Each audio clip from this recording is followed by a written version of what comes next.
Hello and welcome to Comically Incompetent. My name is Doug, and this week we are continuing the Marvels in review. We'll be rating and talking about each Marvel movie in the order they came out. And this week, still no Ben. He's taking a bit of a hiatus, like I said before. He shouldn't be gone too long, but in the meantime, I have a very special guest today, a good friend of mine, Adam. Hey everybody, how's it going? You are all the way from Colorado. I am indeed, yes. Yeah, how are you? I'm doing all right. I am ready to talk about the Hulk. This is one that I have not seen. Man. Yeah, this is one I haven't seen since at theaters. And then I just recently watched it again to talk about it with you. Gotcha. Yeah, first of all, thank you guys so much for having me on the show. I'm super excited to be here. Hulk is one of my favorite Marvel movies. Growing up, I always remember driving out to Missouri for Christmas, and every time we would go out, I would do a mini Marvel marathon. And so every single year, a new one came out, I would always rewatch the old ones. And I remember Hulk being one of my favorites that I would look forward to. Plus hot on the tails of Iron Man, which you guys discussed last week, and I recently watched as well.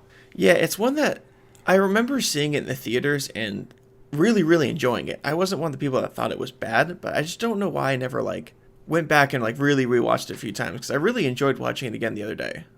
Yeah, I did too, and I watched it. When I rewatched it here, I rewatched it with my family who had never seen it before, and also a good friend of ours, Chris, too, who also had not seen it. So it was super fun to hear their reactions and kind of figure out how well it's held up over time, and how poignant it still is today. And honestly, I still think it's a great film. It was not at all a drag rewatching it. It's kind of funny to see what parts of it did not hold up, but I'm still pretty impressed with how it came out. Yeah, it moves very quickly. There was never a moment that felt like it was dragging, which I thought was really cool. They just they get you into the story, and what I liked about it is when it starts, they don't give you the whole thing we've seen before with the Ang Lee film of, all right, this is how it happened, this is Bruce Banner and him becoming the Hulk. We start with that kind of weird montage of you kind of getting the gist of what happened, and then we start the movie and he's Hulk.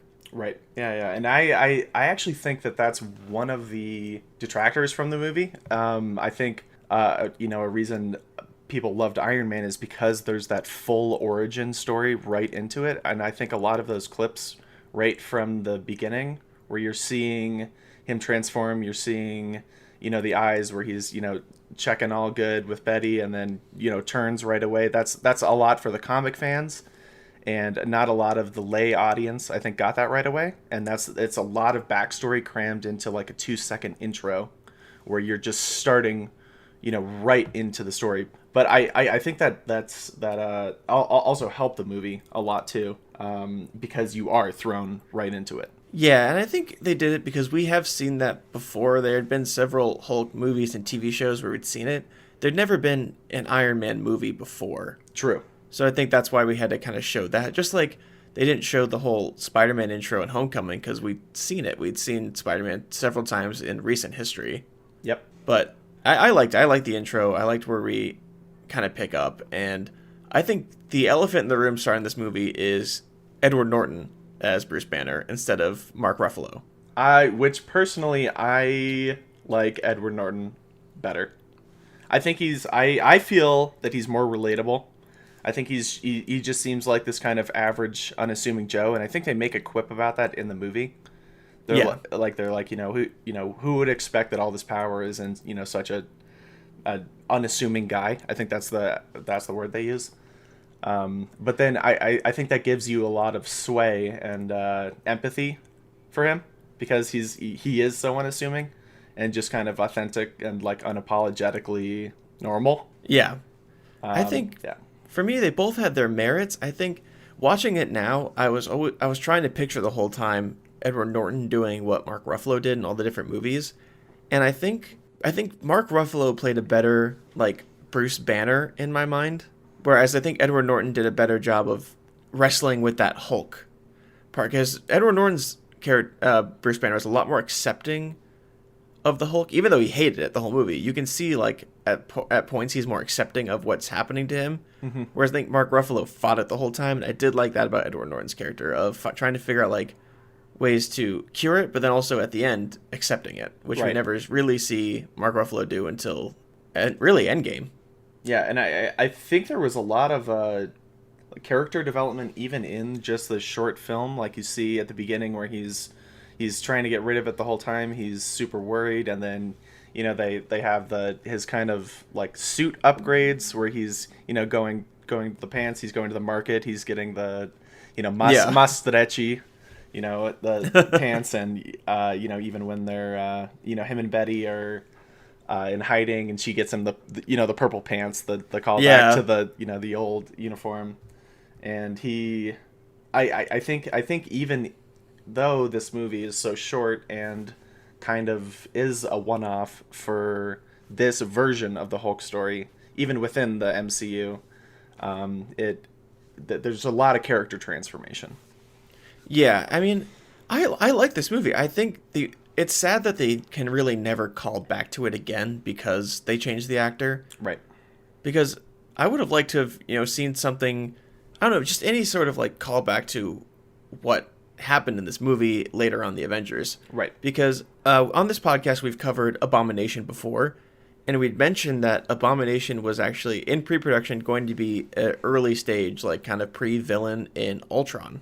Okay. So that would have been really cool to see them just kind of like reference back to it, because I do enjoy this movie, and I think they did a good job of in Avengers kind of like just moving past it. But there are some awkward moments where it's like, especially in Avengers when you first meet Mark Ruffalo, it's like, oh, it's kind of weird they're not talking about this at all. Right. Yeah. Or because there's this whole love story built up, and we never see Thunderbolt, the Betty's dad again, the general. We don't see him until Civil War. Yep.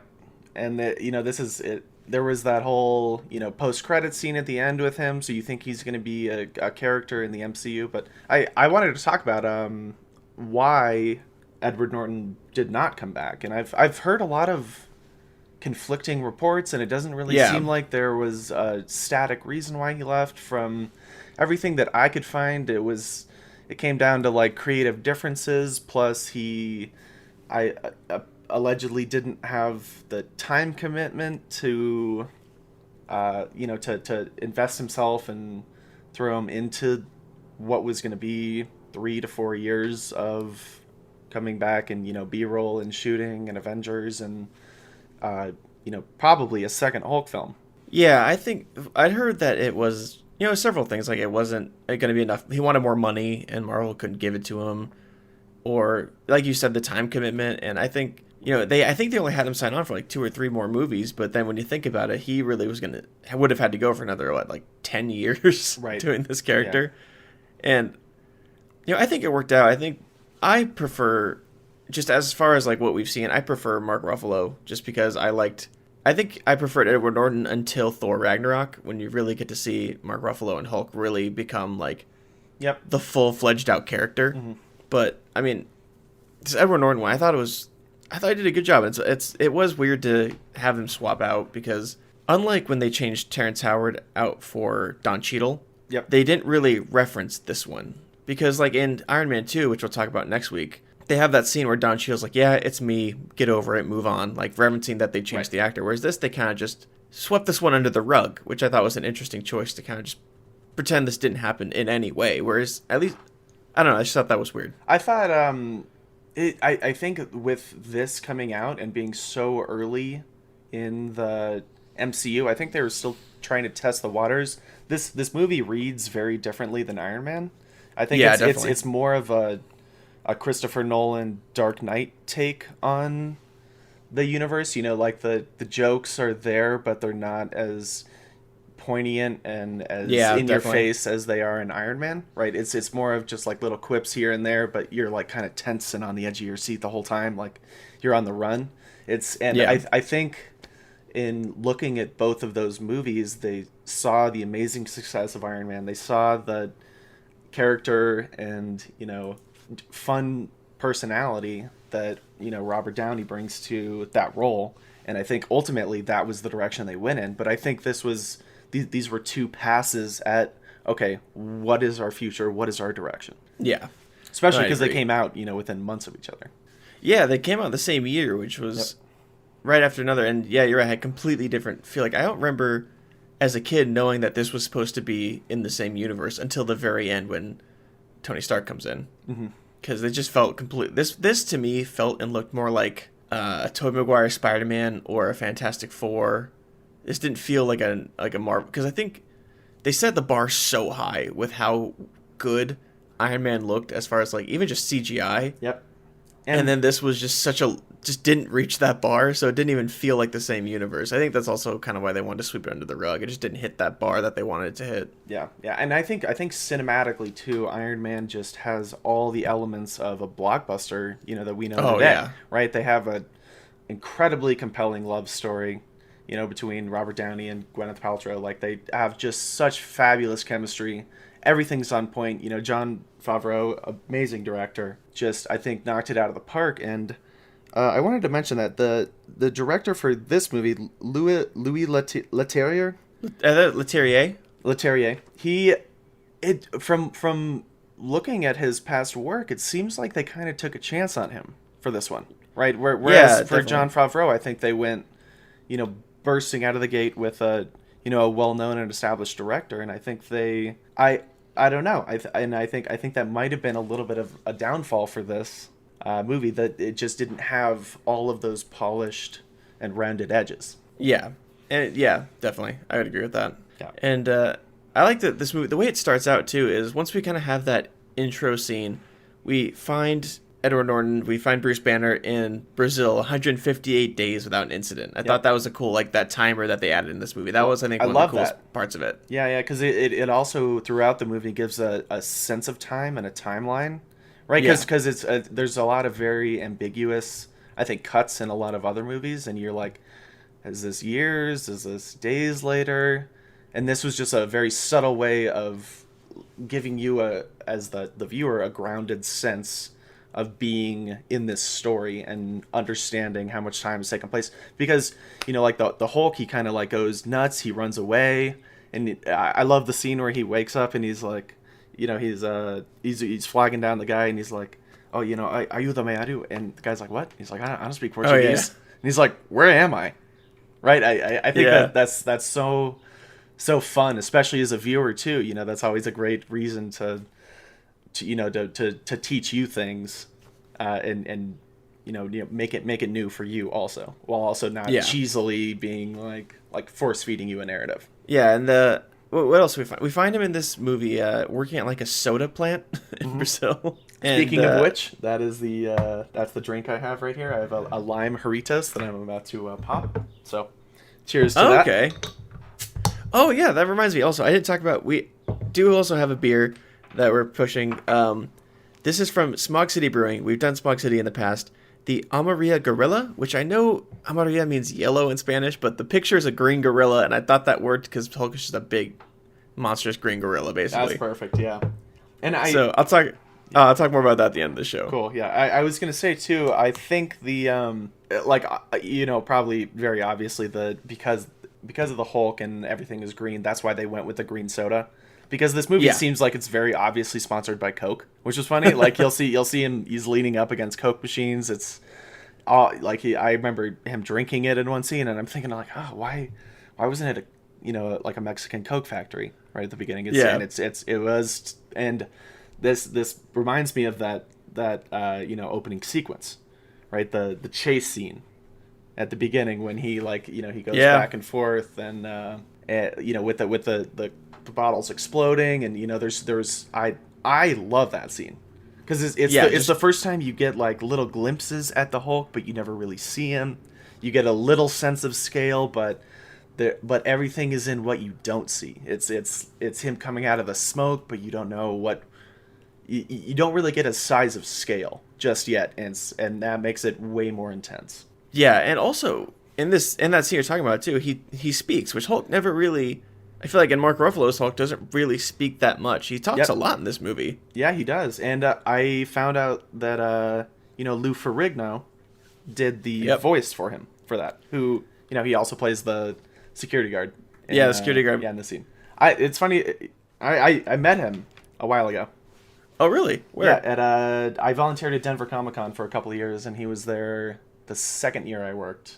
Very nice guy, as big as you'd expect, but larger than life in person. And it was really funny now too, especially seeing this movie later, because I don't think I got a lot of these little references early on or understood the cameos.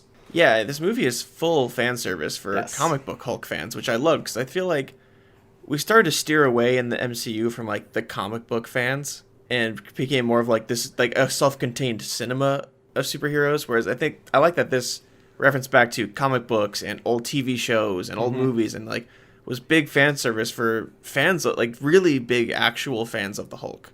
And I think that, that's important too, because it's not impeding at all with the main story. Like it's not like for the lay audience, they don't necessarily care or know that that's Bill Bixby in the beginning, or that was Lou Ferrigno in that role. But looking back, it's kind of fun that they had such an appreciation for the Hulk as a Hulk character, and paid homage to the past iterations. Yeah, because I mean, the Hulk is such an important character to a lot of people. I know when Ben comes back, I'm sure he's going to want to talk about it. He's a huge fan of the Hulk. And I mean, I can see why. I mean, there's so much history and so much to the Hulk that I think a lot of people can relate to, having something maybe like that dark side to you that you don't want to share, you want to get rid of. And I think that's like the whole idea of the Hulk. And they did a good job of, like, Edward Norton did a good job too of playing that part. It wasn't, I feel like they didn't do this one. He wasn't like a monster, the Hulk. He was just a part of him that he wanted to get rid of. Yep. Yeah. And that's a very interesting thing too, because like when you, especially coming off of Iron Man, where he is this self-made millionaire, right? And then and is trying to kind of embrace this extra, machine element of him. The Hulk character is rejecting it the whole time. Yeah. Right. He's not, and it's fun to see him over time kind of adapt to it. Right. And I think they did that a lot with the clothes, like I mentioned earlier. Right. And I think that was a great representation of him kind of adopting it and accepting it a little bit. Yeah, well, there's that parallel. Iron Man is the whole thing of, I am Iron Man. He's bragging about it. He wants the world to know, whereas the Hulk's like, I don't want to be the Hulk. Right. But another funny thing, too, that I thought, he's in hiding the whole time. He was in Brazil. He got to all these places by avoiding, but then you get the whole, she gives him a razor, like, to shave, and she's cutting his hair to make him look back normal. And, at that train scene when she's dropping him off, she takes his hat off. You're like, if you're in hiding, you're doing a terrible job of it right now. Yeah, that was, I think, one of my only plot holes of this movie is that he's just crossing borders and not getting caught. Like, how are they not finding him? Yeah. He's crossing, like, major international borders, and just like, we haven't found him for 5 years. It's right. like, it's crazy to me. But in the scene, we also get the introduction of the character we'll find out later, Mr. Blue. And Mr. Green, that whole exchange of trying to find the cure while he's hiding out in Brazil, which then leads to that big fight where we first meet our villain, Emil Blonsky, the Abomination. Yep. It was at first, I think they did a very good job of him feeling very ambiguous. Like you don't know if he's good, if he's bad. He kind of looks like he's got a little edge to him, but he didn't. I don't think he gave off an evil vibe right away. I think there was a little bit of a flex the budget scene on that though, when they have all the helicopters flying in, and they're on the airstrip with the bomber, and then he comes out like that was like $1 million in like one scene, which was pretty funny. But I think it actually worked to build up the poise and the Blonsky character. Yeah. Especially because he's so short, so he needs it. Yeah.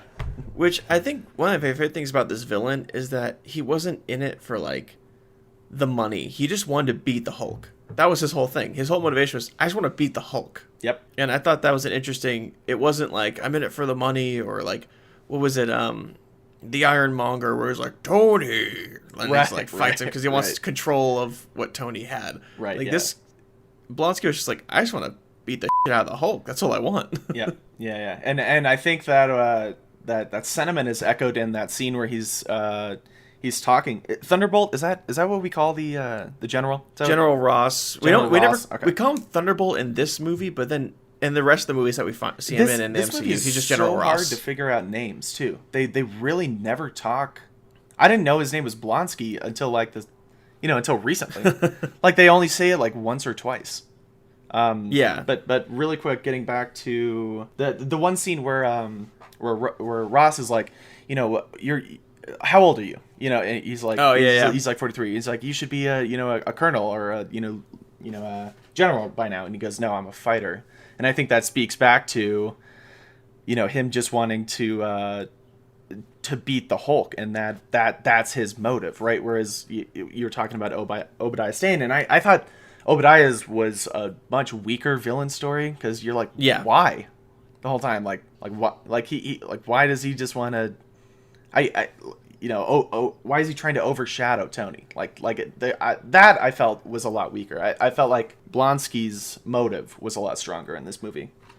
No, I'd agree. I mean, if you're comparing Ironmonger to Abomination is way better of a villain. Yeah, for sure. I mean, I think that is Tim Roth. Tim Roth is a great actor who does. I mean, he's just phenomenal in this movie, and just I think I like a lot of what he does. He had this TV show a while back called Lie to Me. I don't know if you ever watched it. It was really short lived, but it was really good.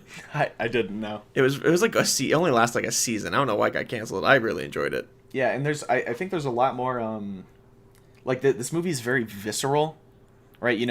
And you see his entire transformation, whereas Obadiah just seems like a billionaire who's just like jumping into a suit to try it out. This guy is injecting who knows what into himself just for the hope that he can scratch the surface on what the Hulk is.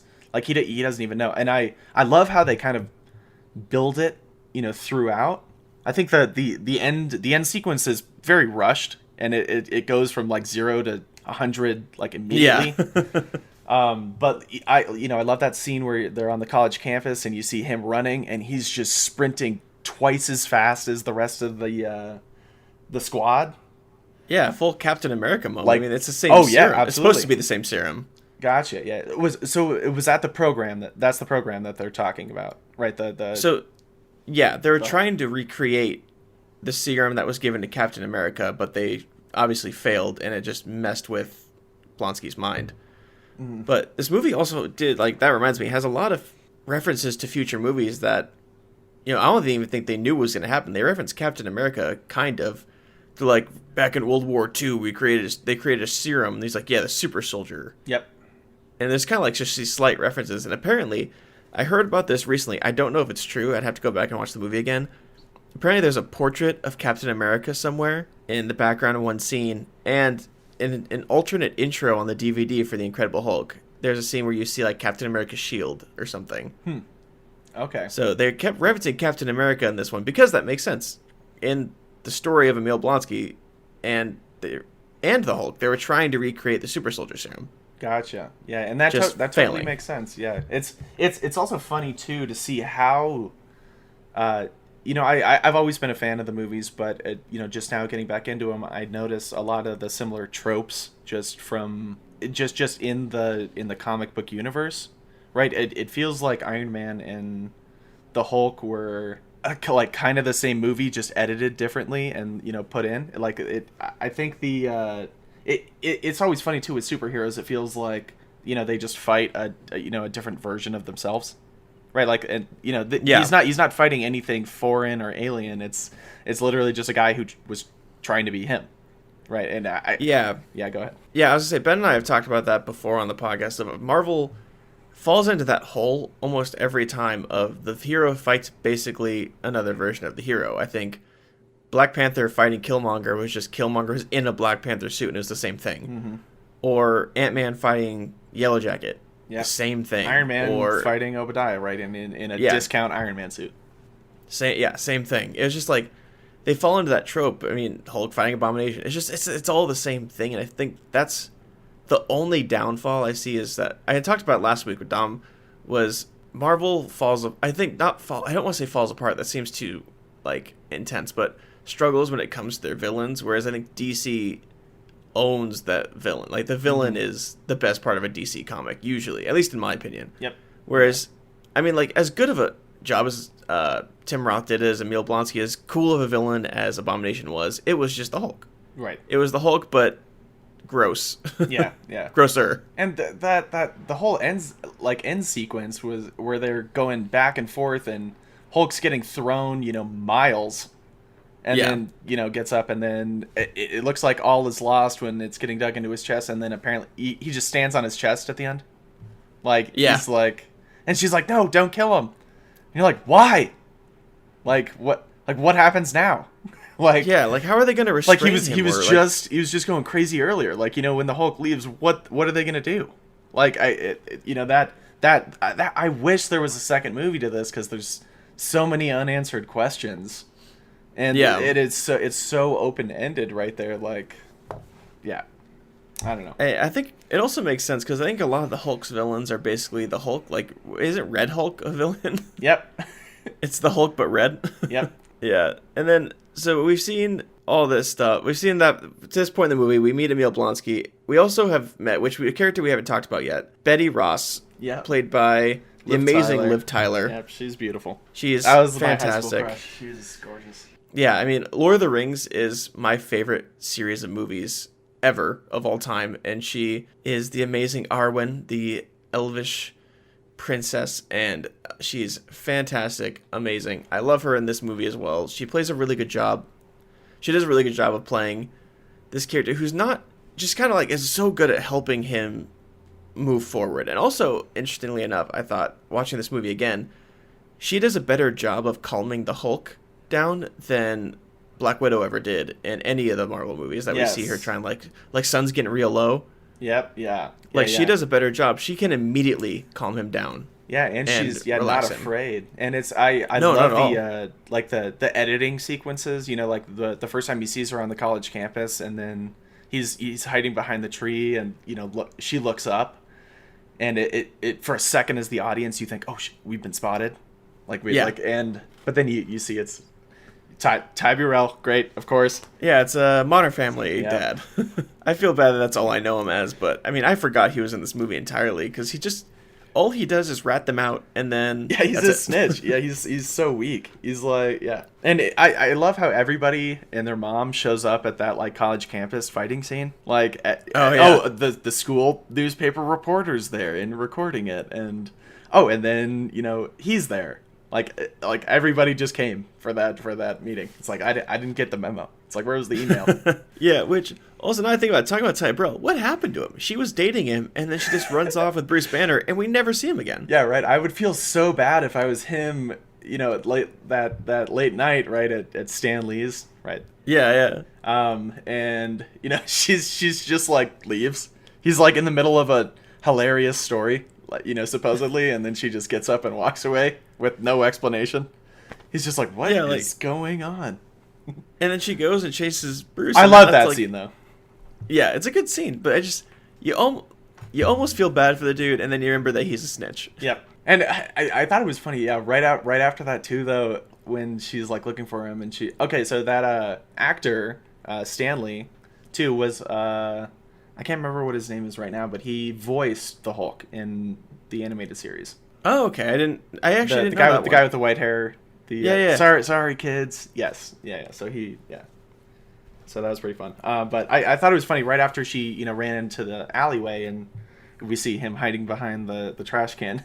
She just finds him on the road. Yeah. Walking on a random street, and it's the back of his silhouette, and they just know that they're both there. I thought that was very random. Yeah, but it was definitely a little random.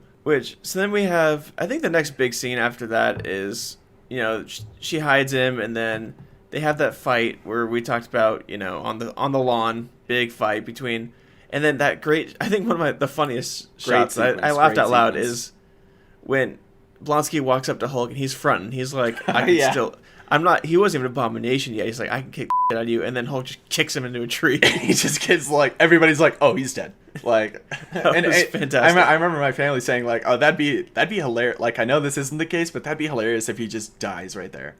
Like, he just crumples against the tree, and that's it. Because yeah, that whole scene was out of place. Because I remember Ross was saying, stand down. But at that point, I think the serum is messing with his head, and he's like, oh yeah, he's getting into it, and he's going after the Hulk. He's basically calling him out. Yeah, that was just fantastic. I mean, watching just that shot was fantastic to me. It just him getting just kicked right into a tree. I mean, I love that because I think the serum is definitely it's in his head. It's messing with him entirely. It's making him think that he can beat the Hulk, even though he's not even a Abomination. He's just a dude still, really. Yeah. He's just being cocky. Yeah, he's just a dude who can run really fast. Yeah, there wasn't a whole lot to him at the time. Yeah. I love that sequence though, because that's the first time I think you really get to see the Hulk in everything, and it's always this balance between because you're on Edward Norton's side, you're on Bruce's side the whole time, because he feels like he's getting bullied for no reason and trying to avoid this and really trying to save people. Like you'd think if he's getting chased by the SWAT team, he'd be trying to whip the Hulk out immediately and kick their ass. But it's a call to just how much of that is out of control for him. Yeah, and that it is a detractor. And I love that sequence where he gets caught on the bridge and he's he gets locked out on one side and that's it, dead end. Turns back around, dead end. They throw the canisters in, and then boom, he just goes for it. Yeah, which that I think is probably the most famous shot of this movie. Whenever Marvel, if they ever show anything from this movie, it's usually that shot of him bursting out of that bridge. Mm-hmm. And I think it was brilliantly done. He smashes the glass, comes flying out, and he's like, all right, now it's time to play. And then they play. Ross plays chess with him for a minute. He's like, bring out where's the 50 cal? And then 2 minutes later, he's like, where's the gunship? He's just pulling out anything he can, and none of it's working. Yep. Yeah, on a college campus too, which I thought was reads very differently now than I'm sure it did 12 years ago. Yeah, well, I don't even think I realized that much where they were, the importance of what could have happened if that had gone even more wrong. But that scene ends with something really cool of the ship goes down and the Hulk covers up Betty Ross and protects her, and then they just go on the run. But that shot of him coming out of the fire and then kind of hiding back and sinking back into the smoke as he runs away, it was really cool. Which then that leads to the scene of them sitting for some reason under a cliff in the rain. Yeah, randomly. That's I think where their CGI skills were showing a little bit. Yeah, especially definitely. Watching it later, he's very sketchily animated, I think, in that, and kind of loses a little bit of the realism. I remember when I watched it, I didn't think that at all, but I think that is one of the testaments of time right there. Yeah, and I think this also shows how the Hulk's size, as far as how he CGI'd, varies completely depending on the scene and what they need, how big they need him to be. Right. Because in this scene, I wouldn't say he's that much bigger than Betty. He's pretty big, but he's not towering over her. But then there's scenes where you see Mark Ruffalo's Hulk where he's a behemoth, he's massive. Yeah. And I thought it was funny too, when they were waking up in the cave, right? And she was holding him. She's like, I'm thinking how did they fall asleep? If he was massive, how is she spooning the Hulk? That is her superpower. That we didn't know about. She's just laying on top of him, and then as he decompressed, she just went down towards the floor. I thought the same thing. She had to have been laying on top of the Hulk. That's what I was thinking. That's the only way that makes sense. Yeah, there's no other way that works. Which then after that scene, they pretty much just go on the run for a while. We get to see Lou Ferrigno's cameo in there, and I think it's pretty much the middle part of the movie is them on the run until we get to them going to eventually finding Mr. Blue, which is played by what's his name? I left the page of actors. Tim Blake Nelson. Tim Blake Nelson. Yeah, he was a great actor, and I think perfect for this role. Real quick, you remember when he's he's going back into the lab right after the Lou Ferrigno cameo, and He goes up to the computer. Did you notice the Norton security?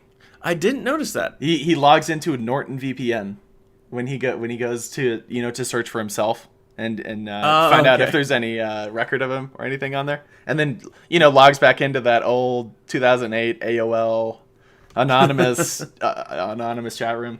Plus that scene with the guy across from him is the actor who plays Guilfoyle in Silicon Valley. Yeah, and also it's so random. In Spider-Man, he's Peter Parker's teacher. And, that's right. I forgot about that. Yeah, so I guess since this movie is technically canon, that guy must lose his job at the lab and become a teacher in Queens, New York. Must be. Yeah. Because, I mean, it's canon, technically. It's the same guy, so that must be... That's funny that they brought him back, too. And, that's a callback to this movie that, I never remembered. Yeah, I mean, it's definitely... If I ever... next time I watch Spider-Man, definitely going to be thinking of that character now. Oh, absolutely. Which... Yeah, Tim Blake Nelson was, I thought, fantastic. He plays the crazy guy really well. Yeah, that whole scene was so funny where I'm thinking of the the blood scene, right, where Edward Norton's like, what, test cases, and he's like, oh, come with me.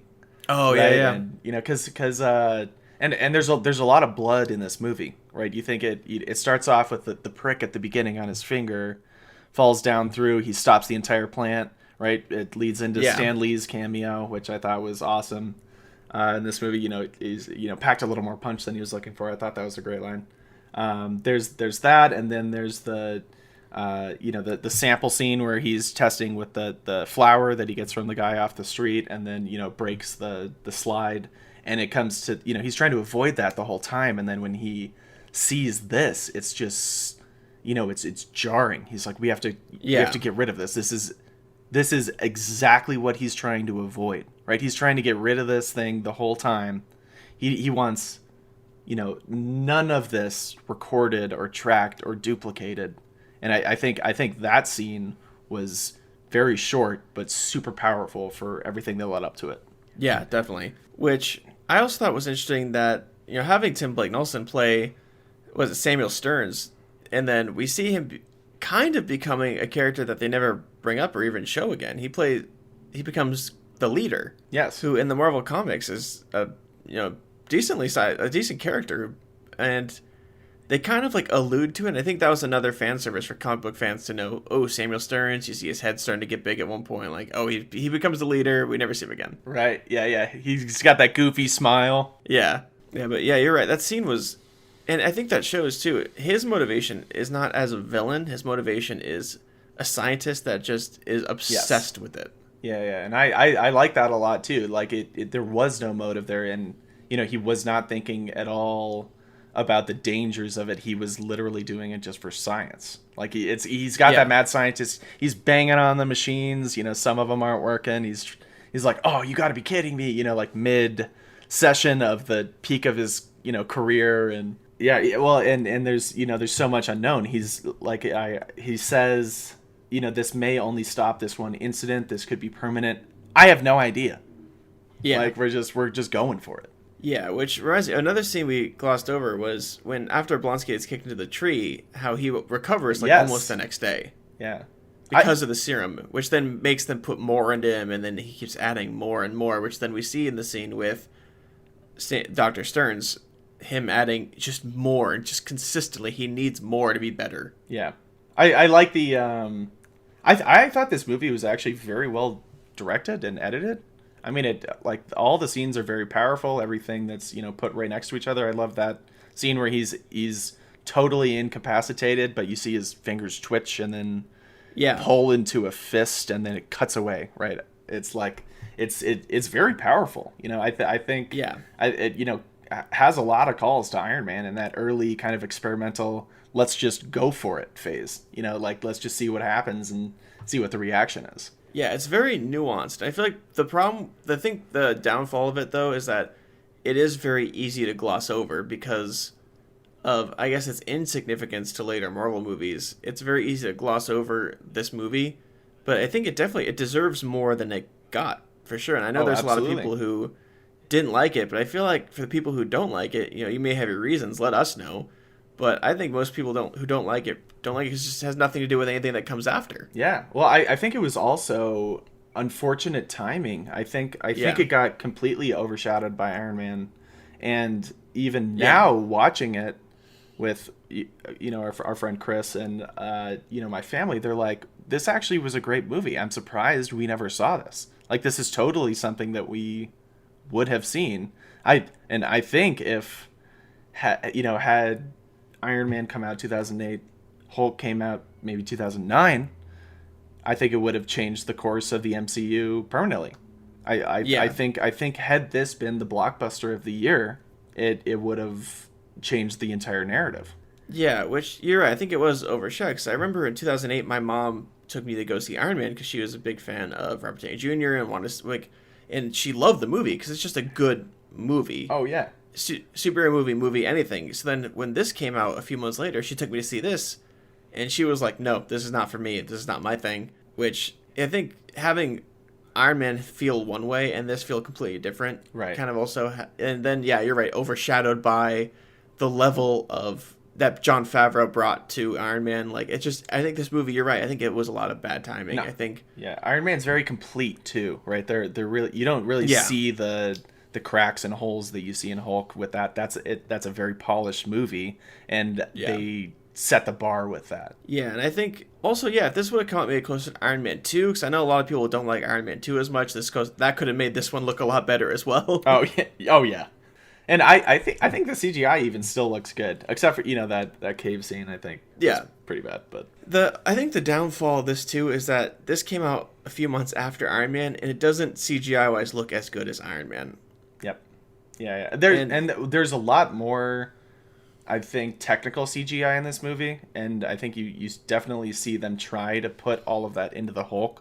Like you try to, and I think it was a very experimental time, and showing, like, I think Iron Man, there's a lot of green screening, that's going on, and just kind of making him in his actual real suit. I'm sure, I know that was real, and I like it. Obviously, didn't work like Iron Man, but there's not a lot of like explosions and background, and like they're CGIing an entire character, like, or and multiple, right? The Abomination at the end is, I would argue, more detailed than the Hulk. Yeah, and I think also they were going so hard for realism by having his muscles. You could see them like contracting and like all this stuff. Like, they're going for so much, and I think they went too hard. Where I think they could, if they would have reeled back a little bit more, it would have looked a lot better. But you could see they were pushing so hard to make him look so real that he doesn't. And you can, in film, you can go too far, and then it starts to hinder you. And I think that's what happened for some of the CGI. Yeah, and I think this movie did so well with the suspense and there's more in what you don't see, right? Like, I'll call back to that first scene where you see his leg growing a little bit, cuts away. It's he's in the smoke. You see him throw something massive. You get all the hints to this character without actually seeing him. I mean, I don't think they could have done that for the entire movie. Obviously, people wanted to see him actually come out, but I think they did a great job in crafting this story and giving him scope without actually showing every single vein and both his biceps. Yeah. Very classic monster movie in that way. Yes. Yeah. A call to I wanted to mention this, like King Kong, right? I think this story is echoes that a lot, and very literally sometimes, like that cave scene, right? The monster and damsel. Yeah. Which brings me back to the beer of the big green gorilla. There we go. Brought nice. It back around. I like brought it back around. Full circle. We're back. And then I do want to talk about the end scene, the big fight between the Abomination and the Hulk, where you have, I love the shot of Bruce Banner being like, I have to try. And then he jumps out of the plane thinking he's going to turn into the Hulk, and then he just goes, oh, and slams right into the ground. Yeah. And, Marvel movies are famous for cutting away on, like curse words. Yeah. And I think this might have even been the first time they did that, which was super fun. Because it's such a serious scene, and then you're like, wait, did he just slam into the ground and die? You're like, oh no, he's no. The rocks are moving. He's fine. Like he'll be good. Which we do get a callback to that shot, and I think it was With Hulk Ragnarok. falling out of the sky, right? And then in almost an opposite version, right? He's falling out of the sky as the Hulk, but he's not the Hulk, right? He's No, I think it was in Ragnarok when he jumps out of the plane onto the bridge at Asgard as Bruce Banner, and then he lands and just falls and like rolls, oh yeah, and then he turns into the Hulk and fights Fenrir. Yes. Okay. Yeah. I was trying to think. I remember the Hulk falling out of the sky again too, or was it? He does, yeah. Yeah. I think at some point, yeah. I think that scene was really iconic, right? It's the turning period, and especially for the Ross character who has been fighting him this whole time. I thought it was funny how they're just in the plane. He doesn't have like handcuffs on or anything. They're just, it's like they know each other. Right, I mean, and they do, right? They do have history, but they're just like, yeah, just go sit over there. He's like, you want a drink or anything, like, Yeah. And then at the end, I think Ross like lost all of his authority when he goes, all right, yeah, it's up to you. But I love that scene though, right? It had to be that way. That's what everybody wanted. That was the satisfaction right at the end. Yeah, I think amazing fight scene between Abomination and the Hulk right here. Yep. Yeah. Abomination was crazy. I didn't like the way he talked. I didn't either. Yeah, and that was another thing too. I felt like as soon as he turned into the Abomination, we lost all Blonsky, which kind of lost the integrity for the villain, right? Like I wanted it sounded nothing like him. He seems just like entirely animalistic, which it could have been also too what they were going for, which it just changed his mind so much. But I think it would have given him more poise if he sounded a little bit like him, or referenced something they had done earlier, or especially because the Hulk was so vocal in this movie. Yeah, and the Abomination is supposed to be have his bearing. He's supposed to know who he is. He is Emil Blonsky as the Abomination. He's smart. He can still speak, and they didn't really do that. They kind of just have him like, bring me Hulk. Right. Plus the fact that he did have that Captain America serum in him. Right, like that he had that super soldier before, and call back to that scene with Tim Blake Nelson where he's like, I don't know what you already have in you, but it looks like you got a little something, like he could just tell that he was off, and calling back to the visceral element. I love that scene where he's looking in the mirror where Blonsky is, and you see his spine just start to, it was good. I liked it. Yeah, and then in this fight scene, we get the very, very famous Hulk smash line. Yeah. Which I think looking back was pretty cheesy now, but it definitely was. I was gonna say it. I thought it was fine. I remember on initial watching, and I think it was that kind of fan service you were talking about. Yeah, it was great. Which I think, wrapping up the movie talk, I gotta say, the best part of this movie for me was the last shot. You see him in British Columbia. He's running. He sits down, and you can see that he's learned to control it. Yep. Even just if he's not full control, he looks up, eyes are green, and he gives that little smile, which I feel like they didn't do this justice in later movies. I feel like when we first see him as the Hulk, when Mark Ruffalo first takes over, he doesn't have like even that semblance of control. Like we know, like, oh, I'm always angry, so I can turn to the Hulk, but it's not like. You can almost see the amount. There's so much control that he has at the end of this movie that Mark Ruffalo lacked when he first began, which makes sense. Mark Ruffalo's lack of control of it it fit the story. They needed to have that to make it the story move on, the plot to move forward. Right. But I think this was a great ending of him, with the green glowing eyes at the end, which then leads us into, I think the weirdest. It was supposed to be an end credit scene, but they forced it right after this shot of Tony Stark talking to General Ross. Yes. Yeah. Real quick, I love that the scene where the ending was very random too, though, with everybody who's like watching. Like there's like an entire crowd spectating this why like are they crazy that close? The police are obviously not doing their job if there's like pedestrians right next to this crazy unknown fight scene. Like I think that's the the kind of Batman like.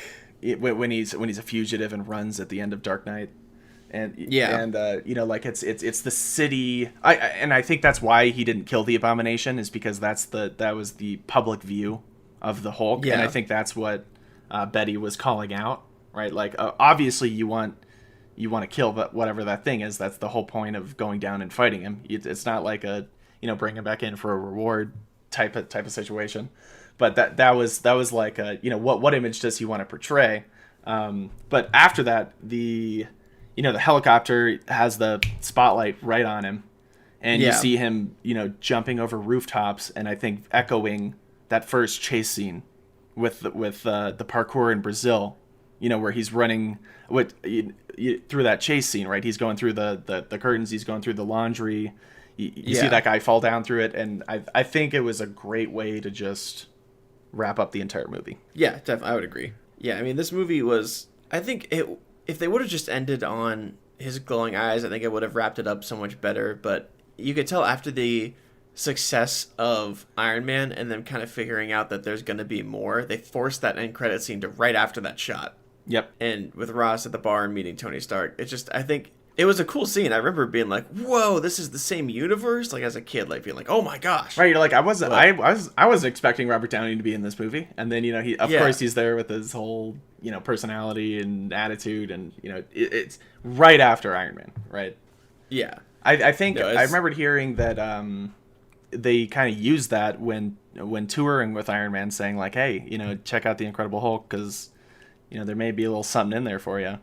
Yeah. No, I mean it was good. It was good to keep it moving. It kind of introduced the idea of what this was going to become. Yep. Yeah. Alluding to the larger MCU Avengers direction, right? That they were taking with this. Yeah.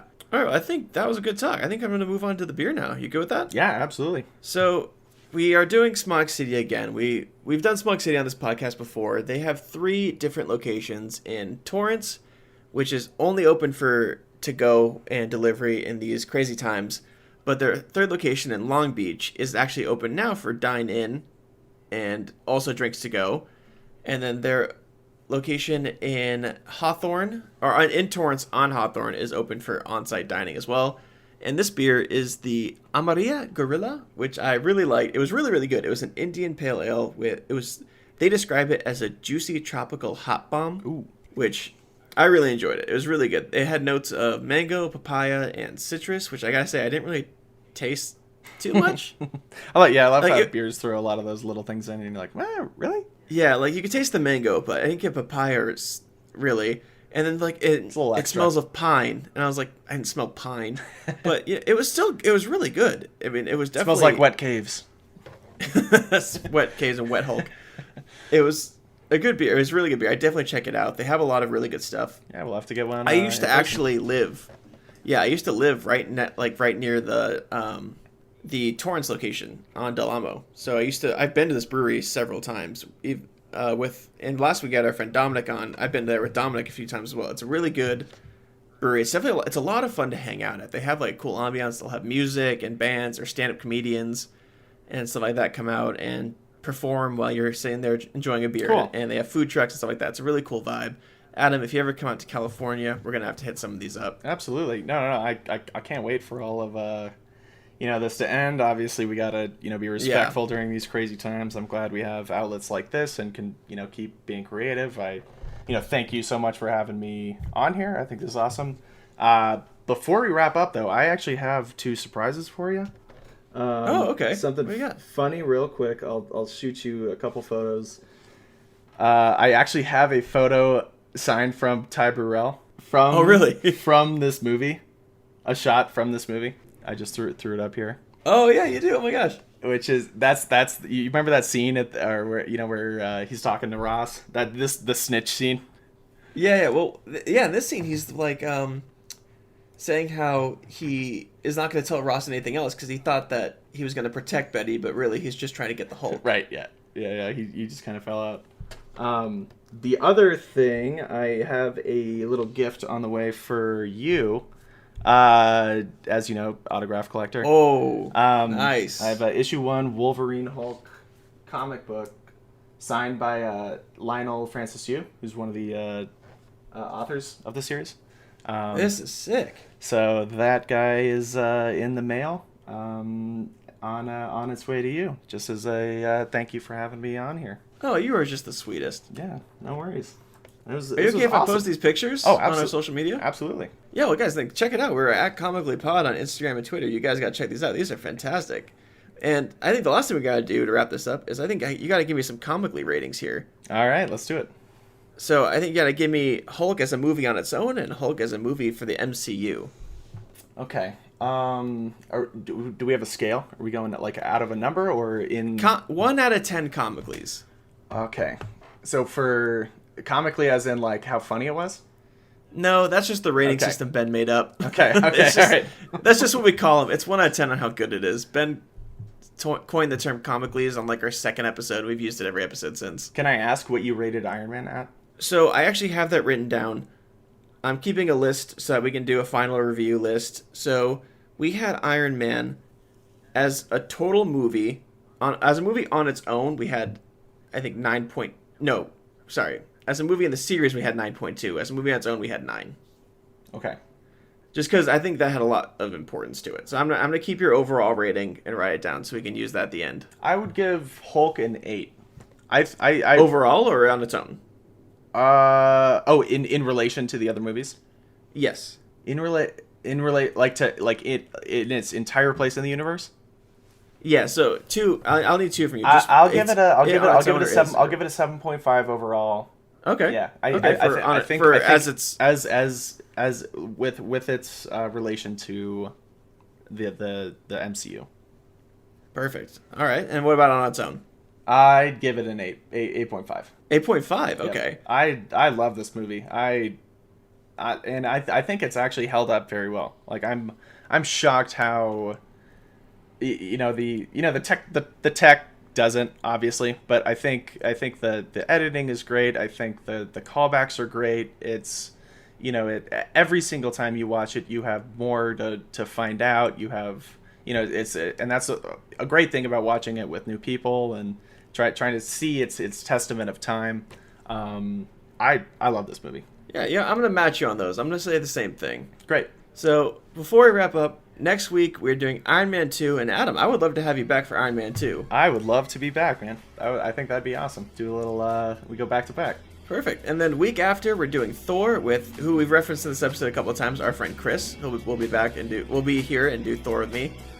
And yeah, thank you so much for being here, Adam. Dude, thank you so much. No, it's it was an honor. Yeah, I had a great time and look forward to our conversation on Iron Man next week. So it's not a goodbye. It's an I'll see you soon. I'll see you soon. Yeah. Absolutely. All right. Well, you guys, thank you guys so much for listening. Stay safe out there in this crazy world, and we will talk to you next week.